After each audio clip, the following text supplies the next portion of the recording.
খুব সরল করে ব্যাখ্যা করে দিই।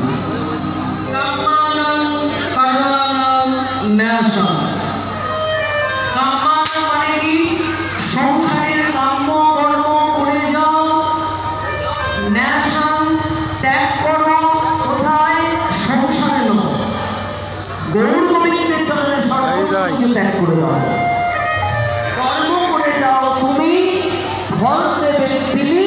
কর্মের মধ্য দিয়ে যারা আমাকে ডাকবে, আমি তাদের গুণগান করব।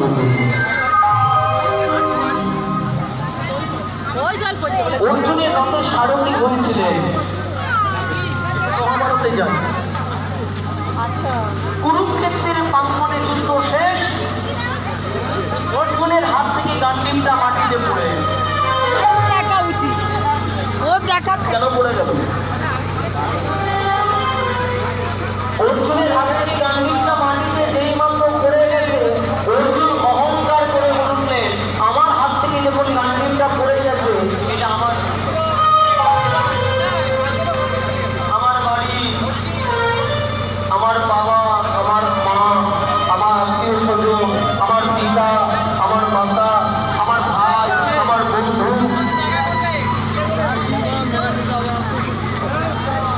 কৌরবকুল যখন ধ্বংস হইল, অর্জুন মনে মনে ভাবছে, তখন অর্জুনকে কি করেছিল ভগবান? অহংকারটাকে চূর্ণ করবার জন্য অন্তর থেকে ভগবান শ্রীকৃষ্ণ তিনি কি করলেন? বিশ্বরূপটাকে দর্শন করেন। বিশ্বরূপ দর্শন করিয়ে বলেন, এটা কেউ তোমার পরিবার নয়।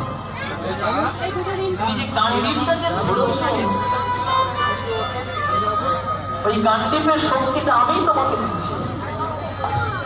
অর্জুন, অর্জুন, ঠিক তখন একটা শ্লোক লিখলেন,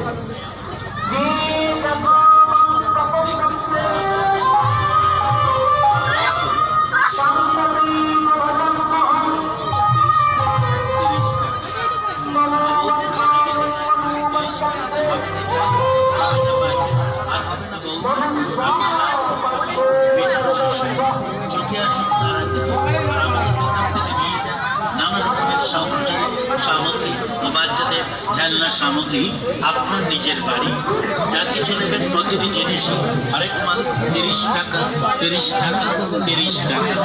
মেলায় আগত সকল ক্রেতার সাথে এটা সাহিত্যিস্টের পক্ষ থেকে সাহেব আমন্ত্রণ।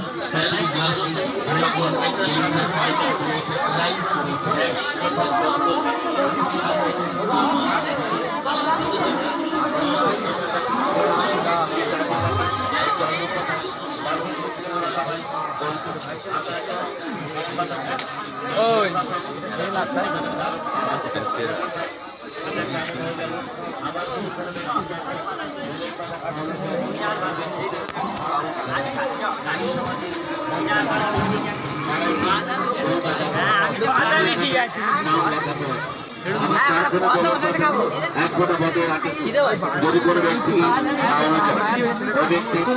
যদি 80 বছর তুমি নেবেন না, হাঁটিয়ে এসে লাফিয়ে পড়ে আমি দেখে এত বড় পুরুষের পুরস্কৃত বাড়ি, তারপরে ও বাড়ি গিয়ে কলকাতা খাওয়া শুরু করবেন।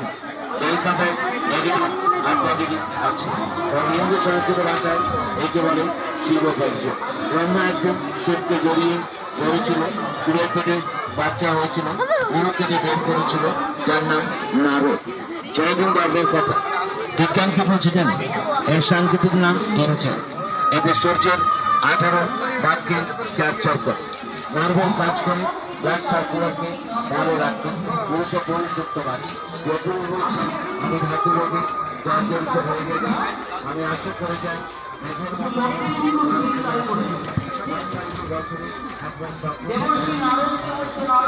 সম্মান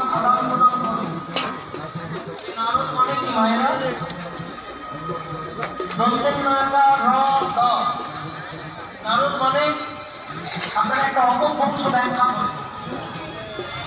কি বলুন তো, যার বাড়িতে ঝগড়া লাগে বলে না ওই দেখা ব্যাখ্যা করলে অপরাধ শুনে থাকবে না। রক্তি ভক্ত প্রেম